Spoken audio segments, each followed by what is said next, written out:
même, ils n'ont pas eu l'argent, ils n'ont rien eu. Avant de partir,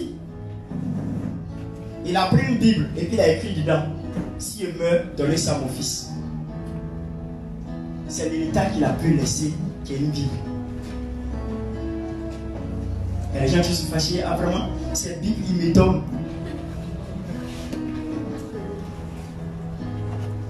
Si tu as appelé Bible, c'est qu'il voulait te dire, il voulait exprimer pour dire: je te donne Dieu. Dis-moi, si tu as Dieu là, tu n'as pas tout. Hein? Le plus grand héritage, c'est de connaître le Seigneur.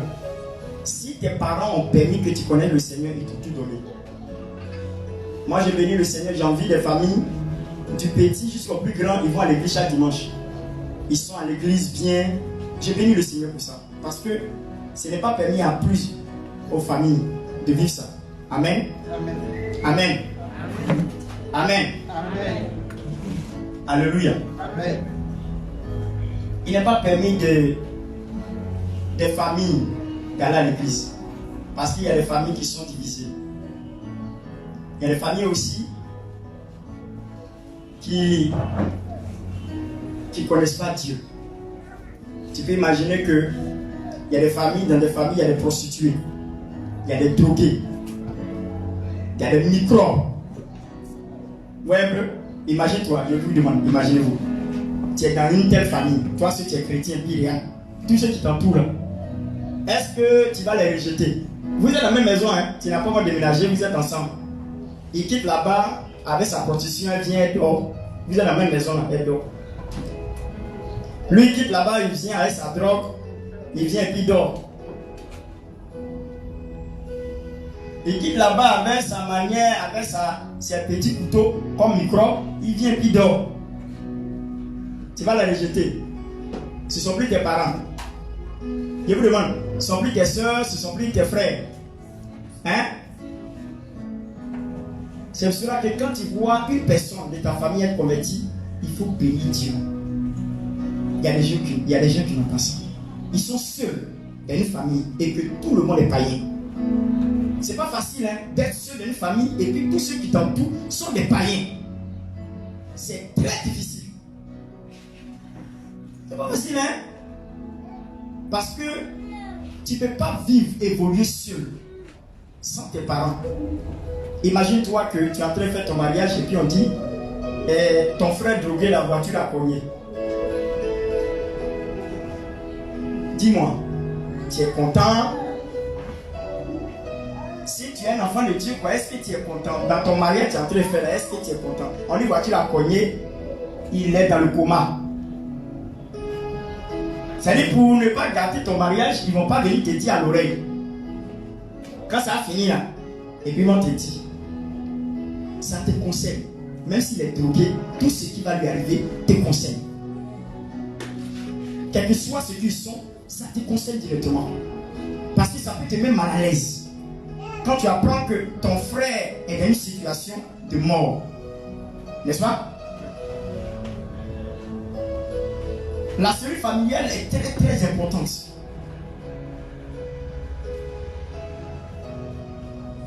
Ce matin, je vais vous donner une partie de ce que je vais vous enseigner.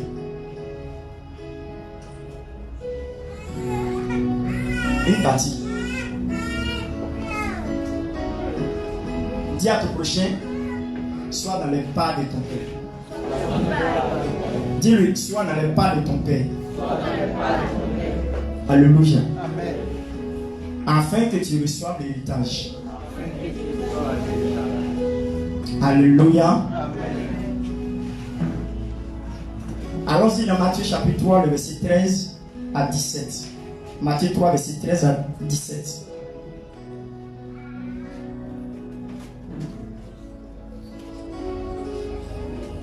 Écoutez bien. Matthieu chapitre 3, verset 13. Alors Jésus vint de la Galilée au Jourdain vers Jean. Jésus vient de la Galilée au Jourdain vers Jean.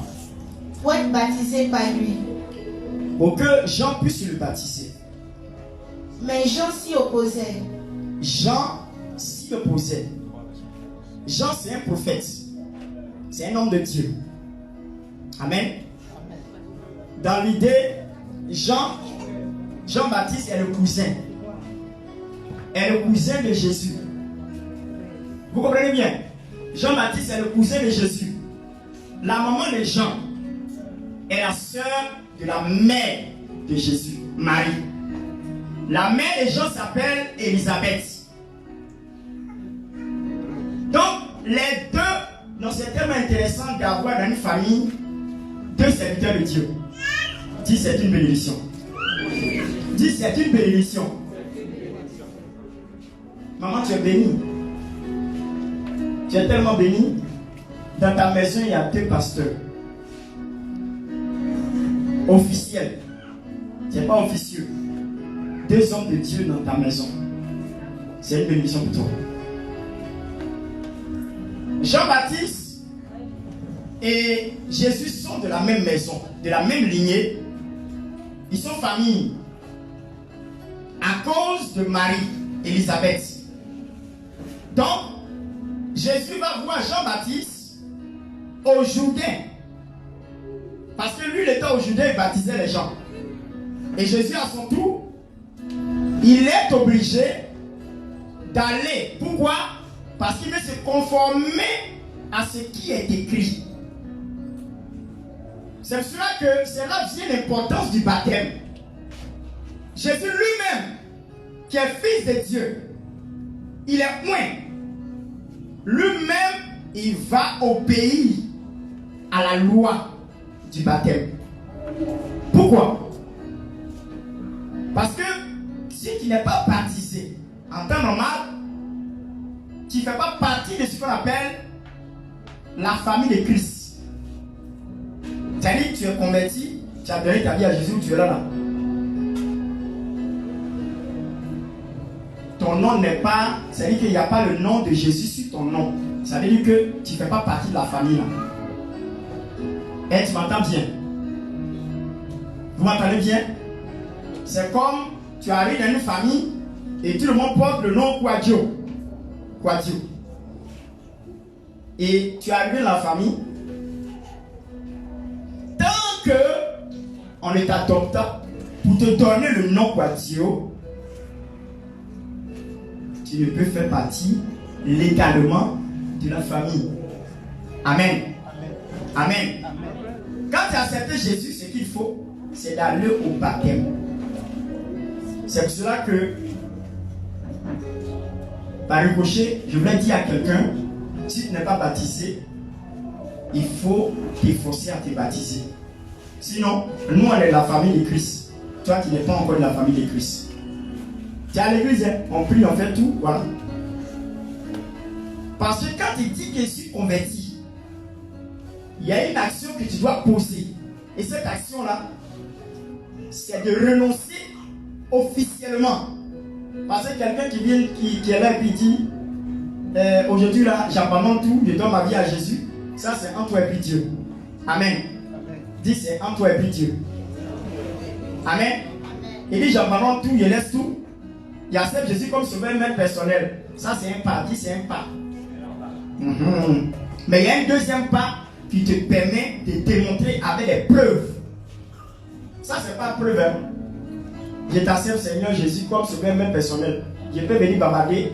Seigneur, je t'accepte comme sauveur et même personnel. À partir d'aujourd'hui, j'ai tout laissé. Je suis avec toi pour toujours. Voilà. Ça, c'est entre toi et puis Dieu. Le pasteur ne connaît pas dans ton cœur. Amen. Amen. Lorsque tu as donné ta vie à Jésus, le deuxième pas qui montre que tu vas présenter des preuves à l'Éternel, c'est qu'on ne joue pas le baptême. On ne va pas pour aller se faire mouiller. On va pour renoncer, pour laisser, pour se purifier. Parce que l'eau, c'est la purification. Donc quand tu te lèves pour aller te baptiser, tu décides de renoncer à ta vie passée, ta vie ancienne. C'est ce que la Seigneur lui a dit. Si quelqu'un est en Christ, dans 2 Corinthiens chapitre 5 verset 17, si quelqu'un est en Christ, il devient une nouvelle création. Les choses anciennes sont passées et toutes choses deviennent nouvelles. Lorsque tu rentres dans l'eau de baptême, tu décides de tuer la personne qu'on connaissait qui était remplie de haine. Cette personne qui était voleuse, voleur, cette personne qui a pratiqué la sorcellerie, cette personne qui a fait du mal aux gens, cette personne qui a braqué, cette personne qui a pris la drogue, cette prostituée qu'on connaissait, elle vient de rentrer dans l'eau. Pendant qu'elle est dans l'eau, elle prend la décision de renoncer à la prostituée qu'elle était. Donc on la met dans l'eau, le fait qu'on prend sa tête et on met sous l'eau, c'est une manière de tuer la prostituée qu'elle était en bas de l'eau. C'est-à-dire que la prostituée qui est rentrée en bas de l'eau, elle meurt en bas de l'eau, qu'elle ressort, elle devient la belle fille. Elle n'est plus prostituée, elle devient une fille excellente, une fille capable, une fille bénie, une fille pas comme les autres. Et les gens vont voir le fruit après. Voilà comment le baptême. Donc en la plongeant en bas de l'eau, la prostituée meurt. Et quand elle ressort, elle devient une nouvelle personne. Si son cœur est sincère et qu'elle a pris vraiment cet engagement du baptême, à partir de cet instant, ce qui est du passé vient de mourir. Et c'est cela que quand la personne ressort, la Bible dit que quelque chose s'est passé quand Jésus est rentré et qu'il est ressorti. Il dit à Jean-Baptiste, laisse-moi. Jean-Baptiste dit, Jésus ne peut pas. Parce que c'est qui tu es. Moi je suis prophète. Mon père est pasteur. Parce que le papa de Jean-Baptiste s'appelle Zacharie. Voilà, c'est un sacrificateur. Sacrificateur, à notre temps on appelle ça pasteur. Amen. Voilà. Donc c'est un pasteur. Moi, Dieu a mis sur moi une onction prophétique. Donc je vois, je sais. Je sais que toi, tu es celui que Dieu a décidé d'envoyer. Donc, je ne peux pas accepter. Moi, je suis trop petit en bas de toi pour te baptiser. Allons-y. Mais Jean s'y opposait. On dit Jean S'y opposait. Jean dit non, je ne peux pas te baptiser. Je suis trop petit. Je suis un bébé pour toi. Il dit non, laisse faire ce qui est écrit. Amen. Amen. Allons-y. En disant, c'est moi qui ai besoin d'être baptisé par toi. T'as vu non? Jean-Baptiste, celui qui baptise, il dit non. C'est pas moi qui va te baptiser, c'est moi-même. Que toi, tu dois me baptiser.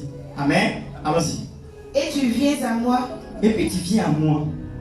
Jésus lui répondit. Dans cette image, c'est l'humilité. Dis l'humilité. Jésus est Dieu. Il est tout puissant. Il a toute la grâce. Toute la faveur de Dieu est sur sa vie. Mais il va faire quelque chose qui est simple. Pour montrer que c'est l'humilité qui le caractérise. Quand quelqu'un veut servir Dieu, la première chose, le premier fruit, c'est l'humilité qui doit caractériser sa personne. Dans le service du Seigneur, dans le sacerdoce. L'humilité. Un cœur très humble. Amen. Dis un cœur très humble. Donc il vient calmement. Jean-Baptiste est scandalisé. Pourquoi? Parce qu'il s'est rabaissé à son niveau. Amen. Un bon serviteur se met au niveau des autres. Un bon serviteur, il ne se met pas au-dessus des autres, mais il se met au niveau des autres pour les aider. Jésus voulait enseigner à Jean-Baptiste qu'il respecte son ministère. Dans l'idée qu'il est là, Jésus veut montrer à Jean-Baptiste que je respecte ton ministère, Jean-Baptiste. Moi j'ai ma mission, mais toi tu es en train de jouer ta mission. Je respecte ton ministère. Il n'y a pas à faire les dits, il y a grand dans le ministère. Tu es pasteur, je suis pasteur, on doit se respecter. Je dois respecter ton ministère, même si je suis ton aîné. Même si je suis ton père spirituel, si tu as un ministère, que tu es pasteur, tu es un homme de Dieu, je suis dans l'obligation de respecter ton sacerdoce. Pourquoi? Parce que c'est ce que Dieu le commande. C'est ce que Jésus est en train d'enseigner. Allons-y. Au verset 15, Jésus lui répondit, laisse faire maintenant, car il est convenable que nous accomplissions ainsi que ce qui est juste. Ce qui est juste, tu es serviteur, je suis serviteur. Tu fais pour toi et fais pour moi. laisse les choses se faire comme il se doit selon l'ordre d'en haut. Et Jean ne lui résista plus. Jean n'a plus essayé de résister parce qu'il a compris l'enseignement que Jésus venait lui apporter pour dire, je respecte ton ministère, ton éthique, quel que soit, tel que je suis, même si je suis un doyen, même s'il y a 50 ans de ministère, toi qui viens de sortir de le corps pastoral, je suis dans l'obligation de respecter ton ministère. Allons-y. Au verset 16, dès que Jésus eut été baptisé, écoutez bien, hein, c'est la partie là qui me plaît. Dis à ton prochain, sois dans les pas de ton Père. En deux termes, comme il a donné le thème, marche dans les pas de ton Père. Dis marche dans les pas de ton Père. Allons-y. Dès que Jésus eut été baptisé, Voilà, Jésus a été baptisé. il sortit de l'eau. Jésus est sorti de l'eau, il a été baptisé. C'est-à-dire quand on dit quelqu'un sort de quelque part, c'est qu'il est entré. Dis amen avec moi. Tu comprends français, je vais te dire. Si on dit quelqu'un sorti de quelque part, si on dit quelqu'un sort de l'eau, ça veut dire quoi? C'est qu'il est entré dans l'eau. Voici le passage qui donne l'importance du baptême pour dire que l'importance du baptême c'est quoi? C'est émerger, plonger, entrer dans l'eau. En dit quand il finit de se baptiser, il sortit. Amen. Dis sorti de l'eau. Le baptême, il y a un symbole. Le symbole, c'est de mourir et de renaître. Amen. Amen. Dans la vérité, nous sommes en train de vivre les choses bibliques. C'est de plonger quelqu'un dans l'eau, non pas de verser l'eau sur la tête de quelqu'un. Parce que dans ce texte-là, on ne peut pas parler de sortie de l'eau et puis on va verser l'eau sur la tête. C'est la même chose, c'est en contradiction. On dit il est rentré dans l'eau. Et dites-moi, quel est l'exemple qu'on doit suivre réellement? C'est l'exemple de Jésus qui est la pierre maîtresse du ministère. Lui-même qui est Jésus, il entre dans l'eau. Amen. Et puis, il ressort. Maintenant, toi qui es du commun des mortels, tu n'es même pas chemin comme lui. Toi, tu viens, tu dis non, on va verser l'eau sur terre des gens. Quand même, vous aussi. Soyons sérieux. Soyons sérieux. La Bible même est là. On dit il entre dans l'eau et puis il sort. Amen. Ce n'est pas quelque chose qui est discutable. Amen. Non, ce sont des faits. Ce n'est pas des petits trucs comme ça, on va discuter dans l'église. On dit non, baptême par aspersion, baptême par immersion. Ça, c'est dépassé. Parce que le texte s'explique par lui-même. La Bible dit que lorsqu'il fut sorti de l'eau, qu'est-ce qui s'est passé? Dès que Jésus était baptisé, il sortit de l'eau. Et voici, les cieux s'ouvrirent. On dit, qu'est-ce qui s'est passé? Ça veut dire que le baptême peut permettre que les cieux puissent s'ouvrir. Quand tu es sincère, et puis tu es engagé, et tu as renoncé, pourquoi les cieux s'ouvrent? Parce que tu es dans la joie. Pourquoi? Parce que la Bible dit qu'il y a plus de joie dans le ciel si un pécheur se repent. Donc, cette parole vient de se réaliser lorsque tu fais un baptême. Dieu veut de voir un pécheur qui vient de renoncer son ancienne vie. Le ciel est obligé de s'ouvrir. Amen. Mais pour Jésus, c'est une manière particulière. Pourquoi? Parce que c'est lui le Messie. Mais ce qu'il nous fait savoir,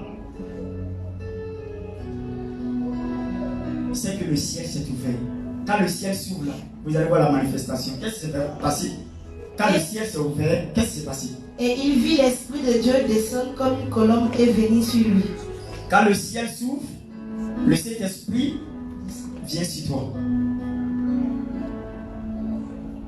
Dis le Saint-Esprit vient sur toi. Dis le Saint-Esprit vient sur toi. Quand tu renonces le péché, tu renonces ton ancienne vie, et puis tu es sincère, tu t'attaches à Dieu, qu'est-ce qui se passe? Le Saint-Esprit vient sur toi. Mais ce n'est pas là, moi je veux en parler. C'est quelqu'un qui a décidé d'être avec Jésus. le Saint-Esprit vient l'attester. Le Saint-Esprit vient sur lui pour attester. Mais ce qui me plaît, c'est ce qui va être entendu. C'est là l'importance de mon message. Au verset 17. Il va dire quoi? Et voici, une voix fit entendre des cieux. Une voix fit entendre des cieux. Une voix fit entendre des cieux. En disant quoi? Ces paroles. Celui-ci est mon fils bien-aimé, en qui j'ai mis toute mon affection. Amen. Voici la phrase. Celui-ci est mon fils bien-aimé, en qui j'ai mis tout mon affection. Dis amen avec moi. Amen. Je suis en train de dire à quelqu'un ce matin.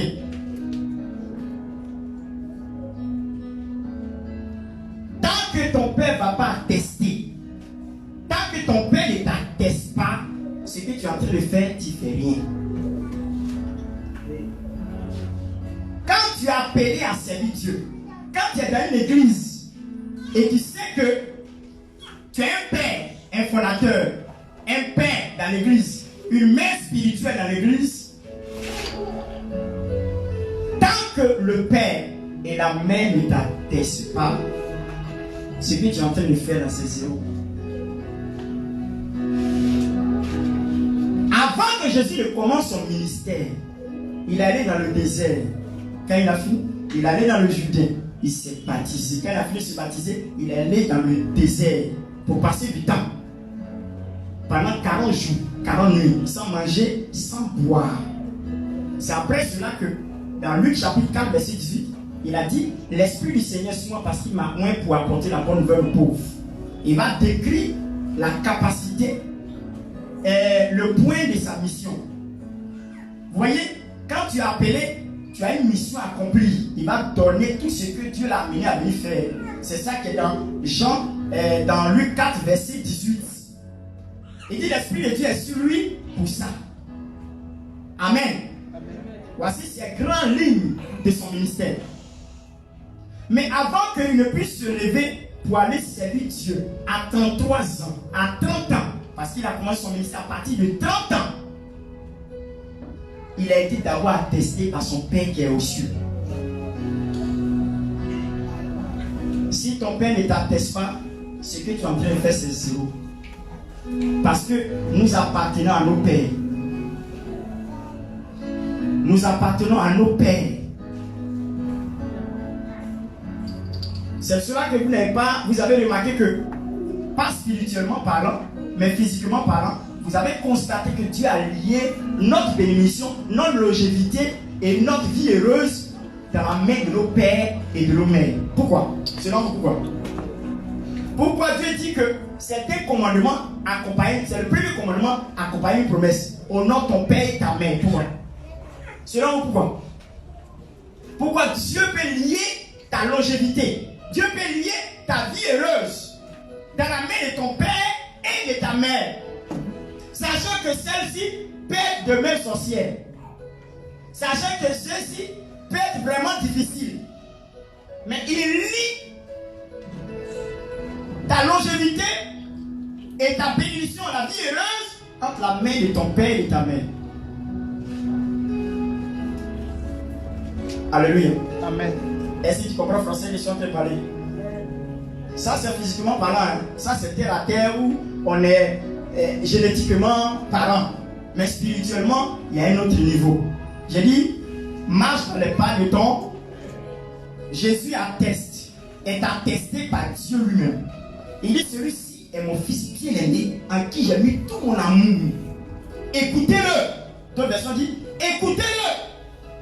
Il atteste le ministère de son fils. Il atteste son fils. Et son fils peut réussir le ministère parce que son père est en accord avec lui, parce que son père le conduit, parce que son père le soutient, parce que son père le restaure, parce que son père le bénit, parce que son père est content de lui.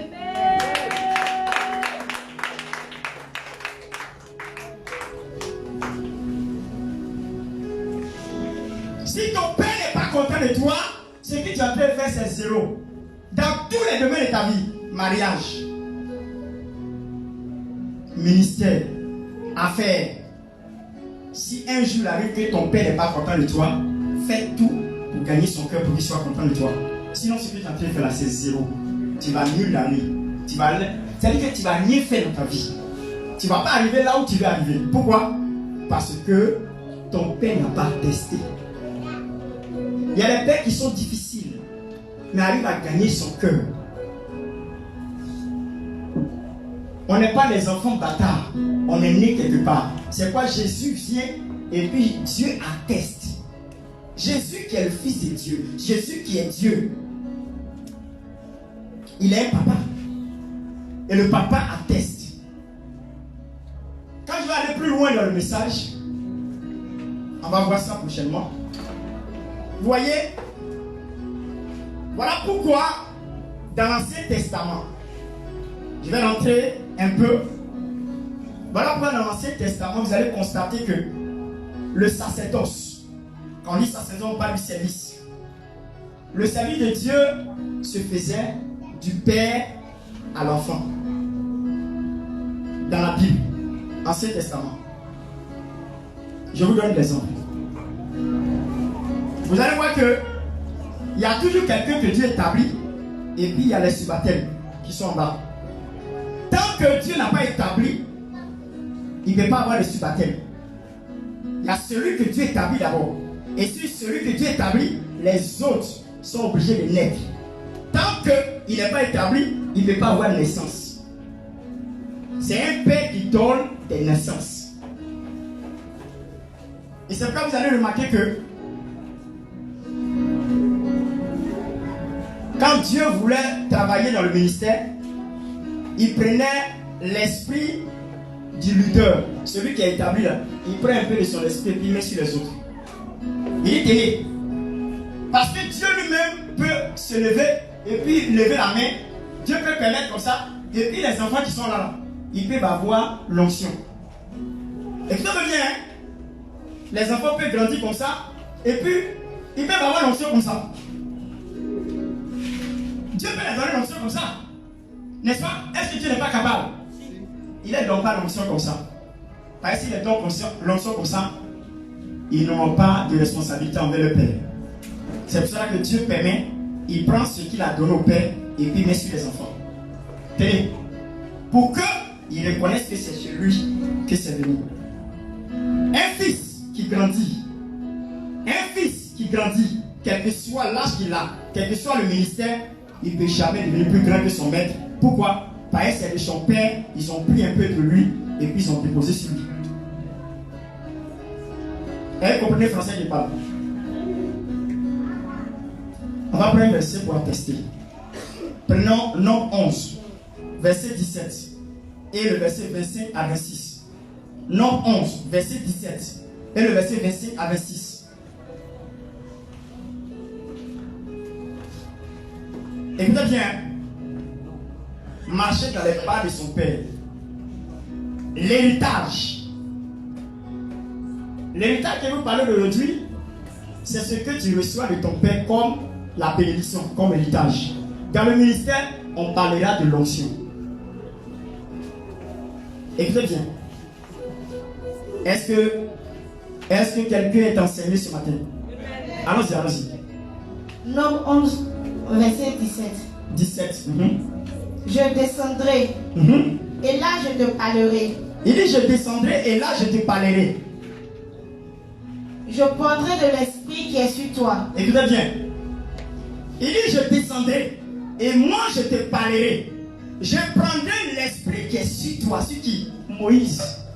C'est lui qui est le prophète. C'est lui qui est le père. Dieu ne peut pas prendre onction ailleurs.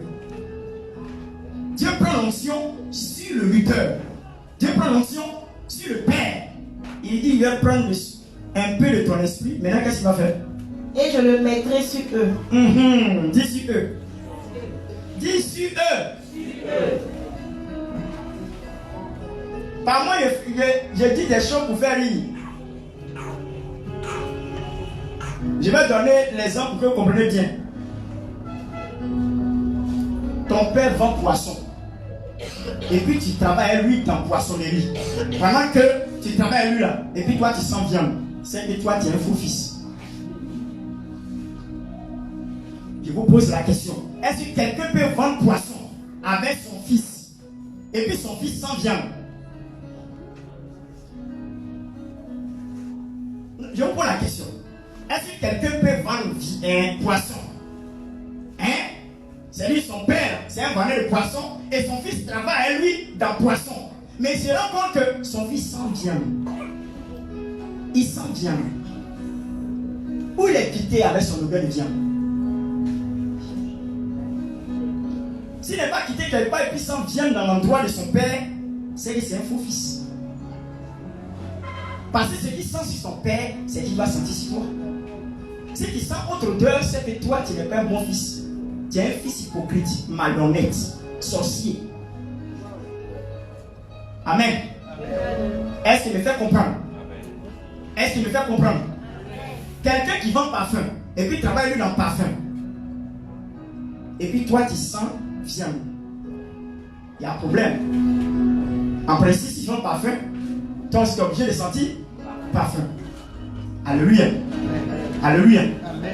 C'est pas, il dit que il prend de son esprit, il prend de l'esprit de Moïse pour mettre sur eux. Maintenant, je vous demande, ce qui va mettre sur eux là, ça sera différent de ce qui est sur Moïse. Non. Mais je vous demande, ça sera différent. Dis à ton prochain, un fils ressemble à son père.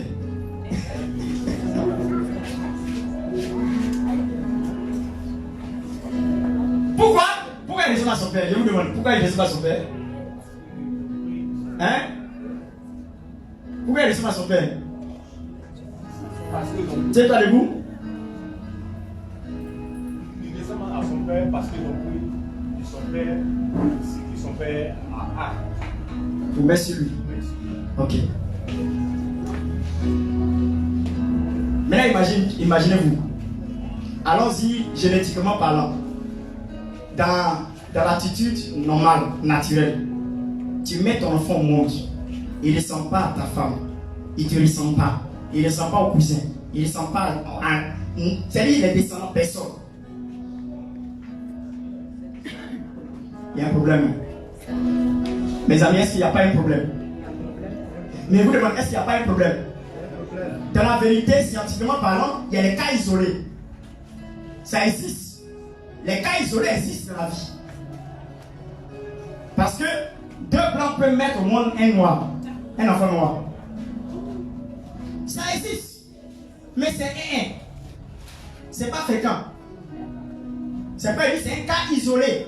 Un cas isolé, c'est-à-dire que ça peut arriver. Pourquoi? Parce qu'il n'y a rien qui est impossible à Dieu. C'est ce qu'il veut dire, il est souverain. Il peut mélanger la science pour leur dire. Deux blancs peuvent mettre un enfant au monde, un noir. Pour mélanger la science, pour dire que c'est moi ici, maître de la science. Parce que j'ai une des attributs qu'on appelle ici quoi? Ici quoi? Ici quoi? Omniscient. J'ai toute la science, la connaissance. Alléluia. Amen. Vous comprenez? Il dit, je prends mon esprit, je prends l'esprit et puis monsieur, continue. Verset 25-26. Afin qu'il porte avec toi la charge du peuple et que tu ne la portes pas toi seul. Tu vois, non? Moïse doit servir Dieu. Et il doit travailler pour conduire le peuple. Mais c'est trouvé que Moïse, lui seul, il travaille. Il a l'onction lui seul. Or, il doit être assisté par les fils. Et Dieu trouve nécessaire pour mettre aussi les fils dans le sacerdoce, dans le service. Mais qu'est-ce qu'il va faire? Pour que les fils soient dans le sacerdoce, il va prendre son esprit de Moïse pour mettre sur les fils. Alléluia. Amen. Afin qu'ils soient ensemble et aussi plus chargés, prendre la charge. Mais de nos jours, on n'a pas de bons fils. Moi, personnellement, en tant que pasteur, on n'a pas de bons fils. Parce que les fils ne respectent plus les gens. Ils n'ont plus le respect. Moi, je suis un bon fils parce que je respecte bien mon père spirituel. Je respecte bien mes pères. Il n'y a pas un de mes pères qui va dire je ne l'ai pas respecté. Je ne l'ai pas honoré. Je honore tous mes pères. Et j'amène mes enfants spirituels qui sont en ces lieux, vous, de suivre la tendance, la cadence des choses. Pour dire, on doit aller ensemble en mouvement pour respecter, pour honorer le Père. C'est quoi chaque fin du mois de janvier, dernier dimanche. Pour moi, on a fêté nous tous. Mais le mois de janvier est le prémisse de l'année. Quand on dit prémisse, ça veut dire premier de l'année. C'est le commencement de l'année. Je peux dire la tête de l'année, c'est janvier. Amen. Il est tout nécessaire que on montre, malgré qu'on a dépensé tout, mais dans le mois de janvier, si on aime Dieu, on va trouver quelque chose pour venir déposer au pied du Père. Pour lui dire, nous t'honorons. Chaque année, l'Église est accoutumée à ça, par aller respecter son Père. Si moi je respecte mon Père, vous devez aussi me respecter. Amen. Et ça c'est très important. Pour moi c'est capital. Vous savez, c'est la plus grande bénédiction que si tu as loupé, tu n'as rien eu dans l'année. Si ton père avec qui tu es, et sur qui il y a la couverture de sa personne, c'est-à-dire que tu as une couverture de sa personne sur toi. Si tu n'as pas béni le début d'année, tu n'as rien fait. Je suis allé le voir. Je suis allé voir mon père spirituel à Koumassi. Je suis rentré dans son bureau. Je lui ai fait un présent d'abord. Il dit, papa, ça c'est un présent. Comme je n'ai pas eu l'occasion, on était en train de faire des programmes où je n'ai pas eu le temps pour venir t'honorer le jour de la fête des pères. Donc j'ai gardé le cadeau. Je suis venu te le mettre. Il faut m'excuser pour le temps que j'ai mis. Mais on vient à la fin de ce mois venir te voir pour t'honorer, pour te dire bonne année avec les enfants, tes petits-enfants avec qui je suis. La manière qu'il m'a reçu, il m'a parlé. Il m'a toujours parlé, mais il ne m'avait jamais parlé de cette manière. J'ai dit ça ce matin à mon petit frère Emmanuel, le diacre. Amen. Amen. Il lui a dit, je suis rentré dans le bureau de l'apôtre Bruno. La manière il m'a parlé là, il ne m'a jamais parlé comme ça. Parce qu'il a touché mon cœur. C'est un véritable père. Amen. Amen. Il a dit, j'attends. Quand vous allez venir, j'obéis. Alléluia. Amen. Un père ne se discute pas. Un père s'obéit et se respecte. C'est quoi vous allez remarquer bien? Ce que Myriam et Aaron avaient oublié dans le livre de Nombre, chapitre 12. Vous allez remarquer que dans ce texte-là, tellement qu'ils ont pensé, ils avaient l'onction. Il dit même, Dieu nous parle comme la même manière que Dieu te parle. C'est comme ça aussi Dieu nous parle. C'est ce que Myriam est en train de dire à Moïse. Parce qu'elle se dit qu'elle a eu l'onction. Il y a des enfants qui pensent qu'ils ont l'onction. Tu ne peux pas avoir l'onction en dehors de ton père.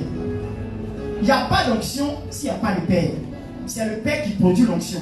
L'huile qui coule là, ça coule d'abord par la tête. Avant de mouiller la barbe. Avant que ça mouille la barbe. Pour que le reste du vêtement puisse se recevoir là, il faudrait que la tête soit remplie d'huile d'abord. C'est ce qu'il avait dit. Il dit l'huile coule par la tête. Il n'a même pas cité le nom de la tête. Mais quand on dit la tête, et puis on parle de la barbe d'Aaron, vous savez tout ce que ça signifie. Ça veut dire que la tête qu'on parle, c'est Moïse. La barbe, c'est Aaron qui est collaborateur. Les enfants spirituels qui sont aux côtés du père spirituel. C'est ça qui est barbe. Voici ma barbe qui est là. Si on n'a pas mis l'huile sur ma tête, ça peut couler ici. Maintenant, imagine-toi, ils n'ont pas mis l'huile sur ma tête. Et puis Barbe dit que lui a reçu l'huile. Non, je vous demande, c'est une question que je vous pose. On dit que c'est la tête qui reçoit l'huile. Et puis ça coule de la barbe. Mais la barbe dit que, oh, la tête n'a pas encore reçu de l'huile. Hein. Mais la barbe dit que moi j'ai reçu l'huile. La barbe dit oui, il a reçu l'huile. Et puis il a reçu l'huile. Où tu as reçu l'huile là? Si tu as reçu l'huile, c'est que tu n'es pas sur la tête. Parce que la barbe fait partie de la tête. Comment tu vois pas? Vous voyez la tête qui est là? Voici la barbe qui est là. C'est pas cette même tête là. Mais où toi tu es allé, et puis tu as reçu, et puis tu es mouillé. En réalité, ce que je veux faire savoir aujourd'hui, c'est un message fort. Je leur vous dis que il n'y a pas d'onction. Si un enfant spirituel dit lui n'a pas de père et que lui les points, il a peur de son onction. C'est pas onction. L'onction va devenir démoniaque. Parce que l'onction vient d'où tu pères. Cet esprit est quitté où ça pour descendre si Jésus. C'est quitté où? C'est quitté du Père. On dit, c'est venu comme une colombe se poser. Et puis encore pour montrer que c'est Ori Gigi. C'est qui est descendu à Ori Gigi. Il dit, celui-ci est mon fils bien-aimé en qui j'ai mis mon affection. Écoutez-le. C'est Dieu qui t'a envoyé. Même le sadou, il y a quelqu'un qui a parlé de Jésus.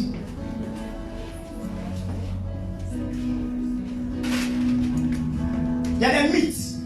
Comme je dis, il y a eu des cas isolés. Il y a des gens qui étaient dans les chambres. Et puis Dieu s'est révélé à eux. Ça, c'est différent. Comme Élie le Tishbite. On ne sait même pas où il vient. On ne sait pas où il vient. Élie le Tishbite. Un coup nègre l'a paru dans la Bible. Élie, bien, vous connaissez là. On ne connaît pas son père, sa mère. On ne connaît pas ses origines. Ça, c'est un cas isolé. Mais dis-moi, quand on dit quelqu'un est un cas isolé, je vais vous expliquer. Sa vie est une exception. Quand tu regardes sa vie, tu dis waouh. Maintenant pour toi, je ne sais pas si tu es cas isolé. Tu n'as pas encore vu waouh. Il y a des fils qui se disent qu'ils sont isolés parce qu'eux là, ils n'ont pas peur. Et Dieu les a fait grâce dans leur chambre. Ils ont reçu l'onction. Mais quand tu es isolé, que tu es dans ta chambre, et puis Dieu s'est révélé à toi, mes amis, non, je dois m'agenouiller pour te dire vraiment Père. Pourquoi? Parce que ces gens de personnes-là, leur vie est marquante. Dans le ministère, c'est extraordinaire. Il y a toujours un Père. Dis, il y a toujours un Père. Je vais dire aux enfants spirituels que, pour conclure, je vais m'arrêter là. Pour conclure, je dis, je vais continuer. Mais pour l'instant, je vais conclure là. Je vais vous donner la conclusion. Vous savez, il y a des enfants qui n'ont pas compris. Les enfants que nous sommes en train d'enseigner, nous sommes en train d'aider. Ils ont commencé à sentir un peu, peut-être ils ont prié, quelqu'un a soulevé ses orteils. Ils ont pensé que vraiment ils sont moins fatigués. Je vais vous expliquer. Au fait, on ne reçoit pas l'onction par la prière et le jeûne. L'onction ne s'acquiert pas par le jeûne et la prière. Peut-être les gens ne savent pas. Peut-être n'a pas compris. Je vais te donner le secret aujourd'hui. Le jeûne et la prière ne donnent pas l'onction. Si tu veux que tu choques, il y a été choqué. Ceux qui, je suis en direct, je dis aux gens, le jeûne et la prière ne donnent pas l'onction. Le jeûne et la prière entretient l'onction que tu as reçue de ton Père. L'onction ne peut pas être reçue par le jeûne et la prière. L'onction se reçoit lorsque tu es dans l'obéissance de ton Père. Tant que tu vas respecter ton Père, que tu vas croire en lui, à son ministère, tu vas l'honorer, aussitôt tu commences à recevoir l'onction. Amen. Maintenant, le jeûne et la prière entretient ce que tu as reçu de ton Père. Il y a beaucoup d'enfants qui vont faire des sacrifices. Il se retire. Il s'en va jeûner, il maigrit. Il maigrit bien. Il prie, sa voix est cassée. Il dit, je ne suis pas chercher onction. 0. Fais 40 jours de jeûne et prière. 0. Tu ne vas pas avoir onction. Tant que tu ne respectes pas ton Père, tant que tu ne te mets pas à la disposition de ton Père, tant que tu ne sais pas ton Père, tant que tu n'honores pas ton Père, tu n'auras jamais d'onction. Parce que l'onction se reçoit par le Père. C'est le Père qui transporte l'onction. Élisée pouvait se mettre quelque part pour dire, moi aussi je connais Dieu, il a prié, il a reçu l'onction, il a prié. Il m'a jusqu'à la rue quelque part, le collège prophétique. La fille des prophètes vient dire, tu sais que tu vas lever ton père. Il dit, je sais ça déjà. Son âme est vivante, je ne le quitterai point. Vous m'entendez? Il le suit. Les gens l'arrêtent encore. Depuis Gilgal, il arrive à Bethel. Il arrive à Jéricho. Les gens de Gilgal lui disent, tu sais que les fils des prophètes, quand les fils des prophètes étaient dans cette vie, ce sont les bons fils, fils des prophètes. C'est une onction prophétique, est sûr. Ils voient clair aussi, c'est pas ils informent. Élisée pour lui dire, tu sais, tu vas enlever ton maître. Hein? Tu sais que tu vas enlever ton maître? Il lui dit, ça. Son âme est vivant, il lui quitte le point. Il est parti. Il est arrivé à Bethel. Des Gilgal, il est arrivé à Bethel. À Bethel, il y a deux groupes encore qui viennent lui dire, tu sais, ton père, il va t'enlever au Dieu. Il dit, son âme est vivant, il lui quitte le point. Il quitte là, il arrive à Jéricho. À Jéricho encore, il y a un groupe encore qui vient lui dire, tu sais que tu vas enlever ton père. Il lui dit, son âme est vivant, il lui quitte le point. Dis-moi, pourquoi Élisée peut insister à ne pas laisser son père? Pourquoi? Parce qu'il sait, il a reçu l'information que son père va quitter. Et si son père quitte, qu'il n'a pas reçu l'onction de son père, il est foutu. Il dit, son âme est vivante, je ne le quitterai point. Tant que ton père spirituel est vivant, il ne faut jamais le quitter. Tu vas recevoir la grâce de Dieu sur ta vie. Ce n'est pas de l'amusement. Ce n'est pas de l'amusement. Parce que nous, on n'a pas compris dans le temps passé. Moi, mais il a fait cette erreur. J'ai pensé que un jour, j'ai contesté contre celui qui m'a formé. L'un de mes pères. C'est un ancien musulman. C'est un abron. Il s'appelle Fieni Amadou. Fieni Amadou. C'est un musulman. Un abron. C'est lui qui m'a formé à Boaké. Amen. C'est un père. Il m'a aimé. Il m'a aidé. Il m'a soutenu. À un moment donné que j'avais besoin. Un jour, j'ai donné l'erreur. J'ai commencé à sentir que j'ai l'onction. Un jour, on dit on a qu'à le faire intercession. J'étais dirigeant. N'est-ce pas, votre secteur de Dieu dirigeant, voilà comme il le fait. Si bien. J'arrive là-bas, c'est moi qui vais diriger l'intercession ce jour-là. J'arrive et je me suis arrêté. Puis les femmes étaient là et puis les hommes, les jeunes gens étaient là. J'ai levé ma main comme ça. J'ai dit on va prier. Quand j'ai levé ma main, et tous sont à terre. Waouh! C'est pas prier pour eux. J'ai dit on va prier. Les bons nommés, on va prier. On va commencer l'intercession. Quand j'ai levé ma main, tout le monde à terre. Waouh! J'ai dit, donc ça là aussi c'est un instrument. Pourquoi? Parce qu'il n'est pas prié pour ça. Je n'ai même pas prié pour ça. Je constate que je fais une prière, quelque chose se passe. Pour moi, c'est moi-même. Pour moi, c'est moi-même. Mais moi, je cherchais ça. Je cherchais aussi pour donner une révélation. Je cherchais aussi pour prier pour les gens. Moi, je cherchais ça. Donc, un coup, je vois, Dieu a commencé à m'utiliser. Quand je parle, je vais te parler que tu pleures. Je suis là, je pose avec toi que tu pleures. Je pensais que c'est de moi-même. C'est-à-dire que mes efforts que j'ai fait là, c'est ça qui m'a donné ça. Oh, c'est zéro. Moi, je ne sais pas. Un jour, il va me dire d'aller faire cellule de prière. Le diacre est là, il est au courant de tout ce que dit ici à ma soeur, il va vous dire. Et c'était non loin de ma maison, à Nembo, d'un grand coup. C'est moi qui dirigeais la cellule. Donc on a dirigé la cellule, écoutez bien, hein? L'enfant pense qu'il a grandi, hein? Tu n'es rien devant ton papa, tu as tué son enfant. Même si tu as cheveux blancs, tu deviens. Quand il t'appelle là, quand tu rentres chez ton père, quand tu as cheveux blancs, il t'appelle comment? Il t'appelle comment? Tu resteras son fils jusqu'à même fois avoir cheveux blancs, ça n'a qu'à sortir, tout ça là, partout, partout. Tout n'a qu'à être blanc, blanc partout. Mais tu restes quoi? Donc moi, voilà, il a commencé à me gonfler parce que j'ai l'onction. On finit cellule de prière, ils ont fait les offrandes, et puis ils laissent commission pour dire, ils n'ont qu'à prendre offrande là pour venir. Il dit non, non, ça là c'est pas. Ah! Moi, il y a un barra comme ça, et puis lui va prendre l'offrande là comme ça. Erreur. Souvent, il y a des erreurs qui sont bien. Je vous sais. Erreur. Dis erreur. Erreur. Grave. Dis grave. Mais grave dessus. Très grave.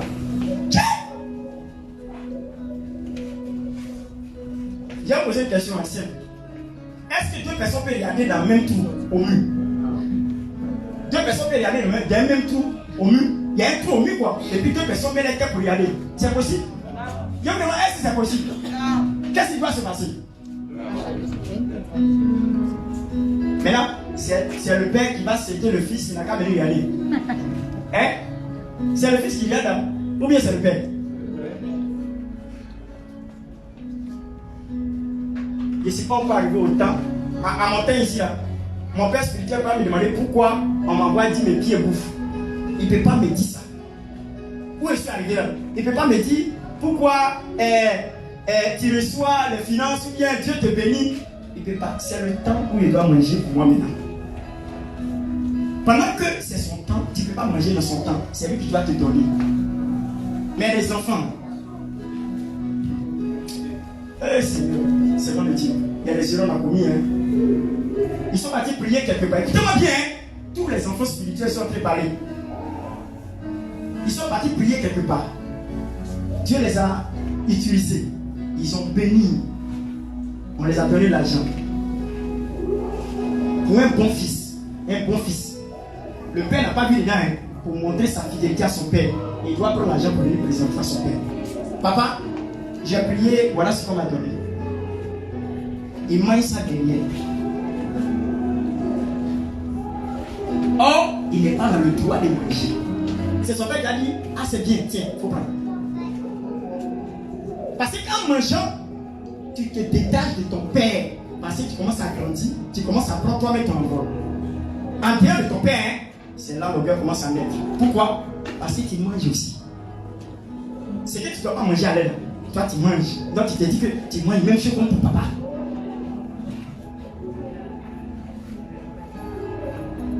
Moi, j'ai bloqué le monsieur.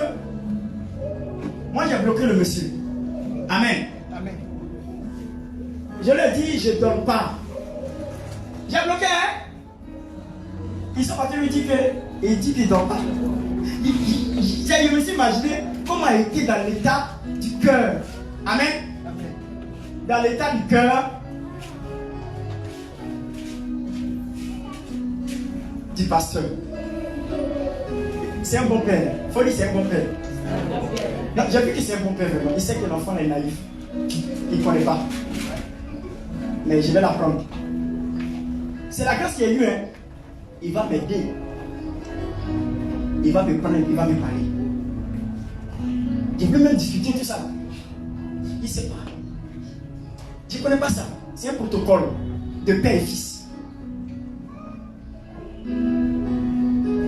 J'ai regardé, il n'est pas touché. Hein. Je ne l'ai pas touché. Mais il dit non, il ne peut pas donner. Quand elle est venue me parler, je me suis mis en genoux, dit pardon. Il ne savait pas. Il m'a pardonné. Maintenant, c'est moi-même là. Je fais manawa pour aller chercher tout pour venir lui donner maintenant. Parce qu'il venait m'enseigner le secret, comment faire pour avoir l'onction. Le secret pour avoir l'onction, ce n'est pas la prière, ce n'est pas le jeûne. C'est l'obéissance à son Père. C'est le fait de marcher dans les pas de son Père qui donne l'onction. Parce que tant que tu es sous l'abri de ton Père, tu bénéficies des grâces de ton Père. Mais ne te cache pas. Il faut présenter. C'est comme ma fille qui est là. Le temps où elle va finir son travail, tout ça. En principe, elle gagne son rappel, elle doit présenter à l'Éternel, à son Père. Ça, c'est le droit du Père. Pour que son travail puisse évoluer puis avancer. Et voici la dîme de mon droit. Son premier salaire, elle va donner à Dieu. Ça, c'est ce qui est l'éthique du ministère pour permettre de bénéficier de toute la grâce financière et des réalisations dans son travail. Vous voyez, quand on n'est pas enseigné, on ne sait pas. Il a failli être maudit. Heureusement que le Père est gentil et puis l'amour. Le voici que là, il est tellement amour. c'est lui qui m'a donné ma première veste. Mais malheureusement, c'est plus gros que moi. En ce temps, il n'y avait pas bon couturier pour diminuer. C'était une veste verte.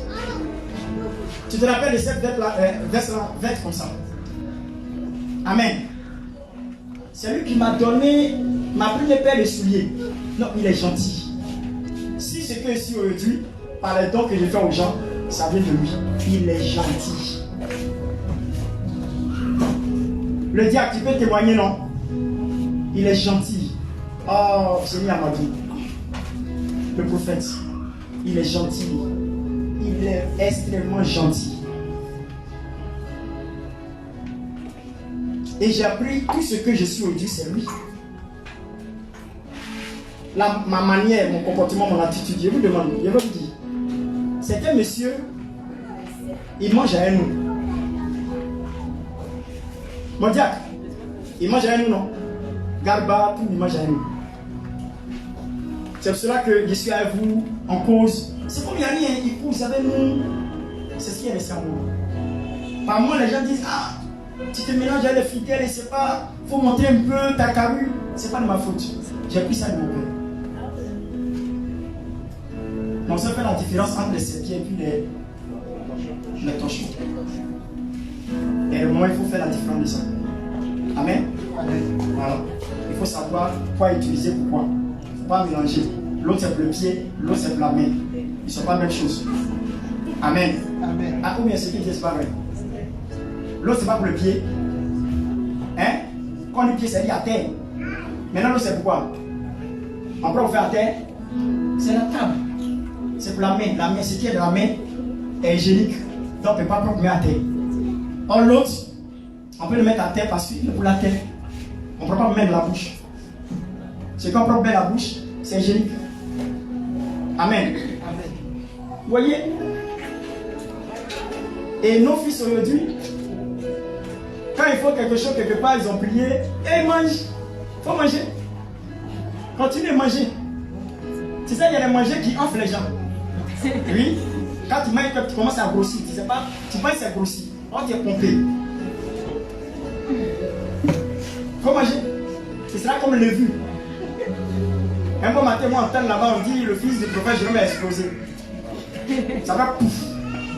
Parce que ce qui est venu là, enflé qui parle là, c'est orgueil. Hein. Tu enflé et un jour tu as explosé. C'est ça le problème. Parce que quand tu manges, tu te dis que tu es homme de Dieu. On peut t'appeler père. Tu es le bishop. Dans le même bateau, il y a deux capitaines. C'est-à-dire que tes frères, tu veux qu'ils t'appellent prophète, pasteur, bishop. C'est un abus de langage et c'est une mauvaise manière. C'est navré quand même. Hein. On va faire des dons pour envoyer au Père. Il est bien Seigneur de vous enseigner ce qu'on appelle l'éthique du Père et le Fils. C'est quoi il a donné ce message aujourd'hui. Respectez vos pères. Respectez vos mères. Respectez vos pères spirituels. Respectez vos mères spirituelles. Respectez la servante de Dieu. Elle-même là, tu n'as même pas besoin de dire, tu dois la respecter même. Quand tu vois son visage là, toi tu peux t'arrêter devant lui pour lui parler. C'est moi, je suis un peu bavard. Je te donne l'occasion de parler. Mais lui, tu peux lui parler. Non, c'est là, quand tu vois son visage, elle est tranquille, elle est calme. Quelqu'un qui est calme, il faut savoir, tiens, moi.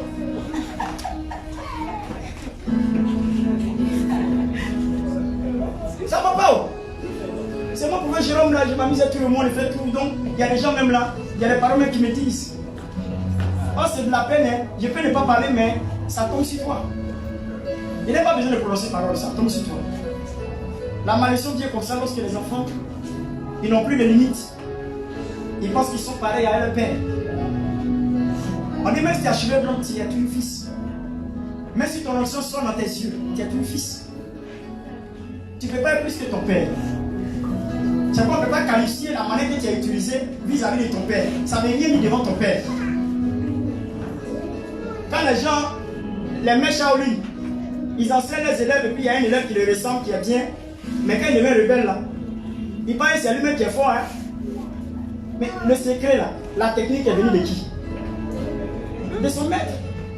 Tout le reste que tu as mis dessus là, c'est quoi? Ce sont les efforts, on appelle les prières. Pour rendre ça encore plus performant. Mais où la technique est quittée là, c'est chez qui? C'est quitté du ciel pour tomber sur toi.